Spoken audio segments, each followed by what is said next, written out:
வணக்கம் நேர்களே, இது ஷர்மிளா டாக்கீஸ். நான் உங்கள் டாக்டர் ஷர்மிளா. இன்னைக்கு நம்மளோட சிறப்பு விருந்தினரா இணைஞ்சிருக்கிறாரு விடுதலை சிறுத்தைகள் கட்சியின் துணை பொதுச் செயலாளர், திருப்போரூர் சட்டமன்ற உறுப்பினர் திரு எஸ் பாலாஜி அவர்கள். வணக்கம். வணக்கம். 2-3 நாட்களாக கூட்டணி பேச்சுவார்த்தை நடந்துகிட்டு இருக்கு. சீட் ஷேரிங் பற்றின பேச்சுவார்த்தை நடந்துகிட்டு இருக்கு. பல்வேறு ஹேஷியங்கள், யூகங்கள்லாம் பொது ஊடகங்கள்ல படிக்க முடியுது. என்ன உண்மையிலேயே நடக்குது? கள நிலவரம் என்ன? அதை பத்தி முதல்ல சொல்லுங்க. இது தொடர்பான பல்வேறு கருத்துக்கள் பொதுவெளியில பரிமாறப்படுகிறத தவிர, அங்க வெளியில பரிமாறப்படக்கூடிய அளவிற்கான என்ன சொல்றது, அவங்க ஒரு ப்ரொஜெக்ஷன் கொடுக்குறாங்க, இல்ல ஒரு ஒரு ஒரு தோற்றத்தை கொடுக்குறாங்க இல்லையா? அந்த மாதிரியான தோற்றமும் இங்கே யதார்த்தமும் வெவ்வேறா இருக்கு. என்ன காரணம்னா, இது புதுசா தேர்தல் அறிவிக்கப்பட்ட பிறகு இது போன்ற பேச்சுவார்த்தையோ அல்லது இந்த கூட்டணியில் இடம்பெறுவது தொடர்பான விஷயங்களோ நடக்கல. இது தொடர்ந்து ஒரு கண்டினியூஸா கிட்டத்தட்ட ஒரு 15-16 ஆண்டுகளுக்கு மேலாக, இன்னும் சொல்லப்போனா அதுக்கு மேலாக இந்த கூட்டணி தொடர்ந்து இருந்துட்டு இருக்கு. அப்போ இந்த கூட்டணியில இருக்கக்கூடிய கட்சிகள் எல்லாம் ஏற்கனவே இணைஞ்சு செயலாற்றக்கூடிய கட்சிகள். இதுல இருக்கக்கூடிய இன்னொன்று தொகுதி எண்ணிக்கைகள் ஒரு ஃபிக்ஸ்டு நம்பர். ஸோ இப்போ இதுக்குள்ள என்ன பர்முடேஷன் காம்பினேஷன் கொண்டு வர முடியும் அப்படின்றது தான் கூட்டணி கணக்குகள். அதை தலைவர்கள் பேசுறாங்க. அதுல சில நேரங்கள்ல ஒரு விருப்பத்தை வெளிப்படுத்தும் பொழுது அல்ல யார் அதுக்கு இசைவை தெரிவிக்கிறதுன்ற மாதிரியான சூழல்ல தான் இன்னும் கையொப்பம் போடாம இருக்கே தவிர மற்றபடி வேற ஒண்ணும் இல்லை. நேற்றுக்கே கூட தலைவர் எழுச்சி தமிழ் குறிப்பிட்டது போல இது ஒரு கால தாமதம் என்பதாகத்தான் பார்க்கலாம். அதுக்கு ஏற்றார் மாதிரி இப்ப நமக்கு 30ஆம் தேதி தான் நாமினேஷன் ஸ்டார்ட் பண்றாங்க. அந்த காலமும் இருக்கிறதுனால அதை ஒரு பிரீதிங் டைமா எடுத்துக்கிறாங்க. இது எல்லாமே என்னன்னா கேடர்ஸோட மைண்ட் செட் பண்ண வேண்டியது எல்லாருக்குமே கடமை இருக்கு. இப்ப நீங்க விடுதலை சிறுத்தை கட்சி நாங்க எதிர்பார்க்கக்கூடிய எண்ணிக்கைகள்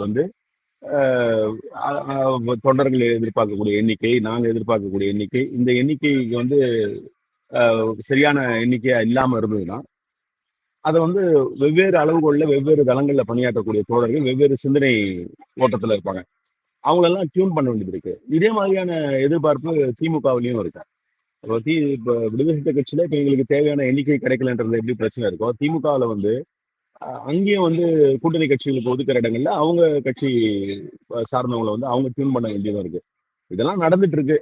இது வழக்கம் போல இன்றைக்கு இருக்கக்கூடிய சமூக ஊடக வளர்ச்சி இது போன்ற விஷயங்கள்ல ஒரு ஹைட் கொடுத்து சில விஷயங்களை பேசினாதான் அப்புறம் என்னதான் பேசுறது, கண்டென்ட் என்னதான் வேணும், தேர்தல் நாமினேஷன் வரைக்கும் ஏதாவது கண்டென்ட் வேணும்ல, அதனால அந்த மாதிரி தான் பேசுறாங்கன்னு தான் நான் பாக்குறேன். வழக்கமாக விசிகாவை திமுகவுடைய அடிமை கட்சி அப்படி இப்படின்னு கடுமையாக விமர்சிக்கக்கூடிய குரல்கள்லாம் இன்னைக்கு திடீர்னு டாக்டர் திருமாவளவன் அவர்களுக்கு ஆதரவாக பேசக்கூடிய விஷயங்களை சமூக வலைதளங்கள்ல பார்க்க முடியுது.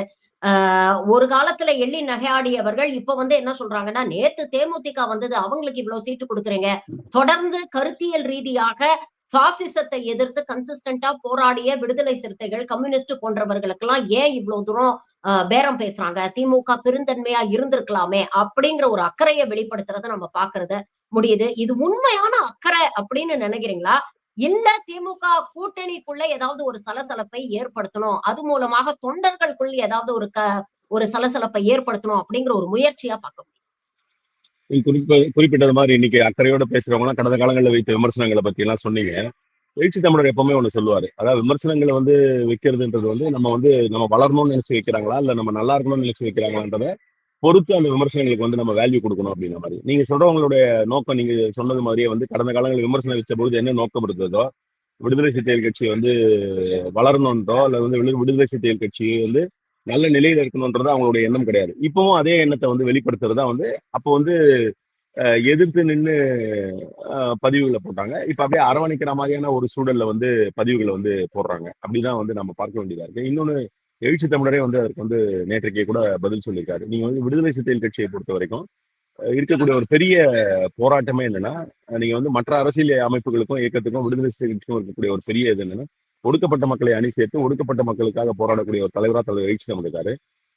அம்பேத்கர் அவர்களுக்கே இன்னைக்கு எப்படிப்பட்ட ஒரு அக்செப்டன்ஸ் யூனிவர்சல் அக்செப்டன்ஸ் இருக்கும் பொழுது கூட சாதிய பார்வை கொண்டவர்கள் எப்படி பாக்குறாங்கன்னு தெரியும். அப்ப இது ஒரு பெரிய சேலஞ்சா இருக்கு. அவர் ரொம்ப அழகா சொன்னாரு. இங்க இது ஒரு சோசியல் ஸ்டிக்மாவோட அணுகக்கூடிய ஒரு நிலை இருக்கின்ற பொழுது அதற்கேற்ற மாதிரி தான் நம்ம நகர்வுகளை செய்ய வேண்டியதா இருக்கு. ஒரு எப்பவுமே ஒரு விஷயத்த ஒரு லார்ஜர் இன்ட்ரெஸ்ட்னு சொல்லுவோம், இல்ல நமக்கான ஒரு என்ன சொல்றது, ஒரு ஃபண்டமெண்டல் இது இருக்கும், தேவை இருக்கும். இப்போ விடுதலை சிறுத்தை கட்சியை பொறுத்த வரைக்கும் இன்னைக்கு வந்து இந்த எண்ணிக்கைகள், இந்த தேர்தல் இதெல்லாம் கடந்து மக்களிடம் இருக்கக்கூடிய ஒரு நன்மதிப்பை, மக்களிடம் வந்து ஒரு நம்ம இந்த ஒரு கிரெடிபிலிட்டியை ஏர்ன் பண்ண வேண்டியது வந்து ஒரு முக்கியமான ஒரு விஷயம். நீங்க சில அரசியல் கட்சி தலைவர்கள், சில அரசியல் கட்சிகள் நினைச்சு குரங்கு மாதிரி இந்த பக்கமும் அந்த பக்கமும் தப்புனா கூட அவங்களை பற்றிய விமர்சனங்கள் ஒன்றும் பெருசா வந்து எழுப்ப மாட்டாங்க. ஆனா இந்த சோசியல் ஸ்டிக்மா இருக்கக்கூடிய இந்த சூழல்ல விடுதலை சிறுத்தைகள் கட்சி அவங்க அந்த நிலைப்பாடெல்லாம் கடைபிடிக்கிறாங்க அப்படின்னு வந்து ஒரு வாதத்திற்காக, ஒப்புக்காக அவங்கள மாதிரியான நிலைப்பாடை விடுதலை சிறுத்தைகள் கட்சி கடைபிடிச்சதுன்னா இது சராசரியா ஒரு அரசியல் கட்சியினுடைய நடவடிக்கை என்பதாக பார்க்க மாட்டாங்க. சராசரியா ஒரு அரசியல் கட்சி தலைவருடைய நடவடிக்கைன்னு முன்வைக்க மாட்டாங்க விமர்சனங்கள். அப்ப என்ன உங்க விமர்சனம் முன் வைப்பாங்கன்னா, அப்ப சமூகம் சார்ந்த விமர்சனங்களை முன் வைப்பாங்க. இது ரொம்ப கேடுகட்ட ஒரு நிலை இந்த சொசைட்டில. இப்ப இதைதான் வந்து அவர் சொல்றாரு, இந்த சோசியல் ஸ்டிக்மான்னு சொல்றதுதான். ஒரே மாதிரியான நடவடிக்கையை, ஒரே மாதிரியான செயல்பாடை விடுதலை சிறுத்தைகள் கட்சியோ அல்லது விடுதலை சிறுத்தை கட்சியில எழுச்சி தமிழரோ செய்யும் பொழுதும், மற்றவர்கள் செய்யும் பொழுதும் அதை பார்க்கக்கூடியது ஒரே லெவல்ல பார்க்க மாட்டாங்க. அந்த டிஸ்கிரிமினேஷன், அந்த டிஸ்கிரிமினேட்டரி பார்வை தான் வந்து இன்னைக்கு வந்து சொசைட்டில நாங்க அதை கலையணும்னு வந்திருக்கக்கூடிய இயக்கம் தான் விடுதலை சிறுத்தைகள் கட்சி. தலைவர் தான் தலைவர் எழுச்சி தமிழர். ஸோ அந்த கிரெடிபிலிட்டியை வந்து இம்ப்ரூவ் பண்ண வேண்டியது ஒரு நிலையா இருக்கு. இப்ப நான் யாரையும் குறிப்பிட்டு சொல்ல வரும்ல, சில அரசியல் கட்சிகள் எல்லா பக்கமும் கதவுகளை திறந்து வச்சுட்டு இந்த பக்கம் பேசுறோம், அந்த பக்கம் பேசுறேன்றாங்க. பொது மேடையிலேயே வந்து நாங்க வந்து எந்த பக்கம் போறோமோ அங்கதான் ஜெயிக்கும், நாங்க இந்த பக்கமும் போவோம் அந்த பக்கமும் போவோம்லாம் பேசுறாங்க. அதை பொலிட்டிக்கலா வந்து அக்செப்ட் பண்ணக்கூடிய சூழலும் இருக்கு, இந்த வெறும் பொலிட்டிக்கல் வேல்யூஸோட இயக்கங்கள் நடத்துறவங்க. ஆனா அதே மாதிரி சும்மா ஒரு ஒரு ஒரு ஒரு கற்பனையா சிந்திச்சு பாருங்க, எழுச்சி தமிழர் அந்த மாதிரி பேசினார்னா எந்த மாதிரியான விமர்சனங்கள் வரும்? அந்த விமர்சனங்கள் பியூர்லி பொலிட்டிக்கல் விமர்சனமா மட்டும்தான் இருக்குமா? சமூகம் சார்ந்த விமர்சனங்களா முன்வைக்க மாட்டாங்களா? அப்ப இது வந்து என்னன்னா அவர் மேல இருக்கக்கூடிய அட்டாக்ன்றதை விட ஒரு சோசியலா ஒரு செக்மெண்ட்டை, ஒரு அண்டர் பிரிவிலேஜ் செக்மெண்ட்டை, ஒரு சப்ரஸ்ட் கிளாஸ் பீப்புளை வந்து நீங்க வந்து டார்கெட்டடா இருக்கும். அப்ப இதெல்லாம் கருத்துல கொண்டுதான் வந்து அவர் கொண்டு போறாரு. ஒரே ஒரு விஷயம் என்னன்னா, இந்த இயக்கத்தை கட்டி அமைச்சவர் அவர் இந்த மக்களுக்காக தொடர்ந்து அவர் பாராட்டுறாருன்றது வந்து பாதிக்கப்படுகின்ற பொழுது பாதிக்கப்படுகிற மக்கள், எவ்வளவோ தலைவர்கள், எவ்வளவோ பேர் வந்து நாங்கெல்லாம் இருக்கோம்னு சொன்னா கூட எழுச்சி தமிழர் தான் வந்து அவங்க வந்து நம்புறாங்க, அவங்களதான் ரிலே பண்றாங்கன்றதான் அவரோட கிரெடிபிலிட்டி. அதனால அவருக்கு வந்து இந்த இயக்கத்தை எப்படி வளர்த்து எடுக்கணும், அந்த மக்களை எப்படி கொண்டு போகணுன்றது வந்து அவருக்கு இருக்கக்கூடிய பார்வையை விட வேற யாருக்கும் இருக்க முடியாது. அப்படிதான் நம்ம பார்க்க முடியும். விடுதலை சிறுத்தைகள் கட்சியின் தலைவர் டாக்டர் திருமாவளவன் அவர்கள் தொடர்ந்து இந்த மதசார்பற்ற முற்போக்கு கூட்டணியில பயணிக்கிறாரு. அதே நேரத்துல எந்த இடத்துலயுமே பாசிச எதிர்ப்பு கொள்கையில வந்து அவர் என்னைக்கும் விட்டு கொடுத்தது இல்லை அப்படிங்கறத பாக்குறோம். இந்த 5 ஆண்டு திமுக ஆட்சியில கூட மக்கள் பிரச்சனைகளுக்காக ஆளும் அரசை எதிர்த்து எத்தனையோ போராட்டங்கள் பண்ணியிருக்கிறீங்க. முதலமைச்சரை சந்திச்சு நேரடியா வந்து வலியுறுத்தி இருக்கிறீங்க. பல விஷயங்களை வந்து முன்னெடுத்திருக்கிறாரு. இப்படிப்பட்ட ஒரு சூழ்நிலையில இந்த விமர்சனங்களை வந்து நம்ம பார்க்கிறது எப்படி பார்க்கணும்னு நினைக்கிறீங்க? கூட்டணி தர்மத்தை என்னைக்குமே அவர் விட்டு கொடுத்ததில்ல, கொள்கையை விட்டு கொடுத்ததில்ல. ஆனா electoral politics, ground level politics அப்படிங்கிறது it is a different cup of tea. அப்ப இங்க வந்து இது ஒரு ஸ்ட்ராட்டஜியா நம்ம பாக்குறதா இல்ல சமரசமா?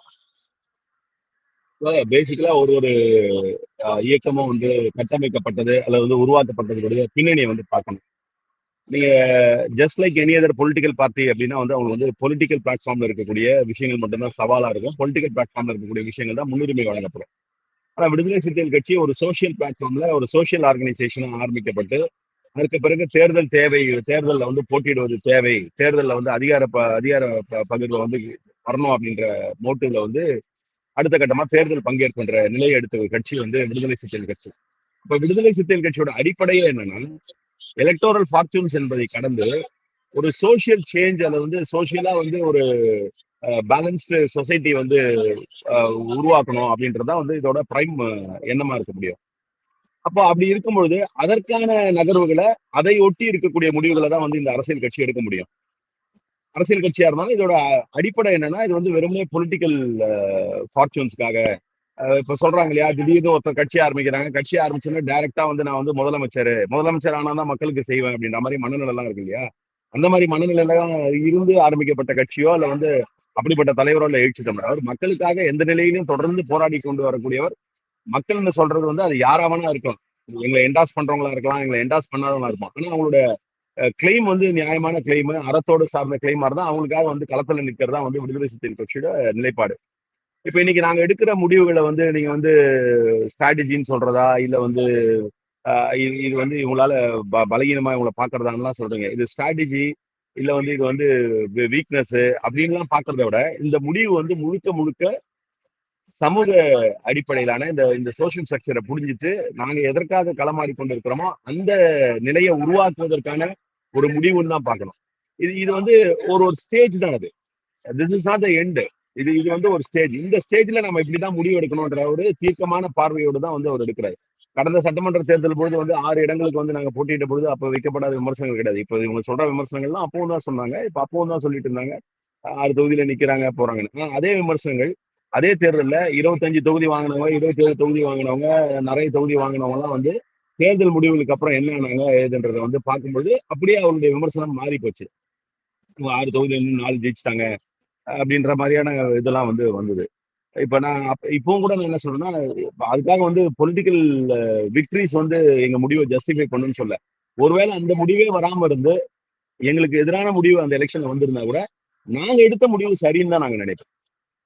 நீங்க சில பேர் வந்து எடுக்கிற முடிவு இப்ப நமக்கு நமக்கு எதிர்த்து பேசுறவங்களோ அல்லது வந்து நம்மள பார்வையாளர்களா இருக்கக்கூடியவங்க அவங்க வந்து ஒரு முடிவை எப்படி கணிப்பாங்கன்னா அந்த முடிவிற்கு கிடைக்கக்கூடிய டெம்பரரி கெயின்ஸை பத்தி கவலைப்படுவாங்க. நாங்க டெம்பரரி கெயின்ஸை பத்தி கவலைப்படல. நாங்க வந்து லாங் ஸ்டாண்டிங்கா எங்களோட விஷனரி கோல்ஸ் அட்டைன் பண்றதுக்கான அந்த விக்டரியை தான் பாக்குறோம். அதனால இப்ப நம்ம கடந்த தேர்தலில் வந்து நாங்க இந்த ரிசல்ட் இல்லாம வேற மாதிரியான ரிசல்ட் கிடைச்சிருந்ததுன்னா அப்ப எங்களை குறை சொன்னவங்களா என்ன சொல்லுவாங்க, இவங்க எடுத்த முடிவு தப்புன்னுவாங்க. அப்போ நாங்க என்ன நினைப்போம்னா நாங்க எடுத்த முடிவு தவறு இல்ல, அந்த முடிவுனால வந்து அந்த ரிசல்ட்டுக்கும் அதுக்கும் தொடர்பு இல்லைன்னு தான் நினைப்போம். இதுதான் எங்களுடைய பார்வை. இந்த பார்வையை நோக்கி தான் வந்து அவர் முடிவெடுக்கிறார். ஆனா ஊடகங்கள், அரசியல் விமர்சகர்கள் அப்படிங்கிற போர்வையில, விசிக ஆதரவாளர்கள் அப்படிங்கிற போர்வையில பேசக்கூடியவர்கள் வந்து சமூக வலைதளங்களும் சரி, கிரவுண்ட் லெவல்லயும் சரி, விசிகாவுடைய காடஸ உசுப்பி விடுற ஒரு வேலைய வந்து தொடர்ந்து செஞ்சுட்டு இருக்கிறாங்க அப்படிங்கறத நம்மளால பார்க்க முடியுது. விசிக தொண்டர்கள் இந்த பிரச்சனையை எப்படி அணுகணும் அப்படின்னு நினைக்கிறேன்? இல்ல அவங்க எப்படி அணுகணும்ன்றது அவங்களுக்கான வழிமுறைகளை வழிகாட்டுதல தலைவர் எழுச்சி தமிழர் செய்வாரு. ஆனா இது வந்து ரொம்ப இயல்பானதுதான். விசிகா கேடர்ஸ்னு கிடையாது. எளிய மனிதர்களா வந்து இப்ப நானே கூட சில நேரங்கள்ல வந்து உணர்ச்சி வயப்படக்கூடும். இப்ப நான் வந்து ஒரு கட்சியில வந்து ஒரு மாநில அளவுல பொறுப்பாளராக இருக்கின்றதுனால வந்து நான் வந்து முழுமையா பண்பட்டுட்டு நான் நினைச்சேன்னா அது தவறா இருக்கும். இப்ப எனக்கே கூட வந்து இந்த நம்பர்ஸை வந்து இனிஷியலா வந்து சொல்லும்போது டக்குன்னு ஒரு அது அது ஒரு ஜெர்க் ஆகும். என்ன நம்ம இவ்வளவு எல்லாம் பண்றோம் போறோம், நீ அவங்க ஆதரிச்சு பேசக்கூடியவங்க உள்நோக்கத்தோட பேசுறாங்க. ஆனா அவங்க உள்நோக்கத்தோட பேசினாலும் அதுல வந்து ஒரு சில உண்மைகள் இருக்குன்றதும் நம்ம வந்து புறந்தள்ள முடியாது. அவங்க பேசுறதுல உண்மை இருக்கு. ஆனா அந்த உண்மையை பேசுறதுக்கான காரணம் உண்மையான அக்கறையின் மீது இல்ல. அந்த உண்மையை பேசி அதன் மூலம் உசுப்பேத்தி ஏதாவது பண்ணலாமான்னு அவங்க நினைக்கிறாங்க. அதுக்கெல்லாம் நாங்க வந்து ஆளாக மாட்டோம். ஆனா அதுல உண்மை இருக்குன்றது வந்து எந்த விதமான மாறுபட்ட நிலையும் இல்ல. அது வந்து இன்னைக்கு வந்து அதை வந்து ரெகனைஸ் பண்ணாம போகலாம். ரெகனைஸ் பண்ணவங்க வேண்டியவங்க பண்ணாம போகலாம். அதுக்கு பல்வேறு காரணங்கள் இருக்கலாம். ஆனா வந்து ஒரு சமூகத்துல வந்து ஒரு சோசியலா வந்து இந்த பார்ட்டிக்குன்னு இருக்கக்கூடிய ஒரு ரெஸ்பெக்ட், தலைவர் எழுச்சி தமிழருக்குன்னு இருக்கக்கூடிய ஒரு டிக்னிட்டி, இதெல்லாம் வந்து பாதுகாக்கப்படுதுன்றதான் அந்த முக்கியமான நிலையா பார்க்கிறேன். தலைவர் வந்து அதை பார்த்துப்பாரு. கண்டிப்பா வந்து தலைவரை மீறி வந்து எந்த விடுதலை சிறுத்தைகள் கட்சியை சார்ந்த எந்த தோழரும் வந்து அதுக்கு முரண்பட்ட நிலையில இருக்க மாட்டாங்க. இது அவ்வளவு கல்ச்சர்டான ஒரு லீடரை வந்து அப்படியே ஏற்றுக்கொள்ளக்கூடிய நிலையில இருக்கக்கூடிய ஒரு கட்சி. அது வந்து ஒரு இது கிடையாது, டிக்டேட்டர்ஷிப்ன்ற அந்த சில பேர் சொல்றாங்க அந்த மாதிரி எல்லாம் கிடையாது. இது வந்து அவர் மேல இருக்கக்கூடிய ட்ரஸ்ட். அந்த ட்ரஸ்ட் எப்படி வந்ததுன்னா அவருடைய நடவடிக்கைகள்னால வந்திருக்கு, அவருடைய பேச்சினால இல்ல. அவர் பேசுறதை செய்யக்கூடிய நிலையில பேச்சு ஒண்ணு செய்கை ஒண்ணுன்னு இல்லாம ரெண்டும் கோரிலேட் ஆகி அவர் செய்யக்கூடிய நடவடிக்கைகள்னால அவர் மீது கட்டப்பட்டிருக்கக்கூடிய ஒரு நம்பிக்கை. அந்த நம்பிக்கையினால வந்து விடுதலை சிறுத்தை கட்சியை சார்ந்த எல்லா தோழர்களுமே வந்து உறுதியா கட்டுப்படுவாங்கன்றதுல எந்த மாற்று கருத்து. இப்ப சில பேர் வந்து ரொம்ப முரண்பட்டு பேசுற மாதிரிலாம் தெரியும் சில இடங்கள்ல. அதெல்லாம் வந்து அவரோட ஒரு வார்த்தை அவரு நீங்க அதுல கூட பாத்தீங்கன்னா அவரோட நேர்மையை நீங்க பார்க்கணும். அஸ் அ லீடர் இப்ப நீங்களே பாக்குறீங்க, சமகாலத்துல லீடர்லாம் வந்து நான் டிக்டேட்டர்ன்றான், நான் சொன்னதுதான் கேட்கணும், என்னென்ன நீ கேட்கறது, நீ போன்லாம் பேசக்கூடிய தலைவர்கள்லாம் நம்ம பாக்குறோம். ஆனா அவர் என்னன்னா எஜுகேட் பண்றாரு, இருக்கிற சுச்சுவேஷன் வந்து எக்ஸ்பிளைன் பண்றாரு. அவர் யாருக்கும் சொல்லணும்னு அவசியம் கிடையாது. ஒரு லீடரா அவர் சொல்லணும்ன்ற ஒரு தேவை இல்லை, கட்டாயம் இல்லை. ஆனா அதை செய்யணும்ன்றது தன்னுடைய கடமையா நினைக்கிறாரு, தன்னுடைய பண்பா நினைக்கிறாரு, தன்னுடைய தலைமைத்துவத்திற்கான ஒரு அடிப்படையா நினைக்கிறாரு. இப்படிப்பட்ட ஒரு லீடரை வந்து அக்செப்ட் பண்றது வந்து அவங்களுக்கு எந்த பிரச்சனையும் இருக்காது. அவர் சொல்றதை கேட்கறது எந்த பிரச்சனையும் இருக்காது. பல்வேறு விஷயங்களை இன்னைக்கு எங்களோட பகிர்ந்துக்கிட்டீங்க. உங்கள் நேரத்துக்கும் கருத்துக்களுக்கும் மிக்க நன்றி. Thank you very much. நன்றி.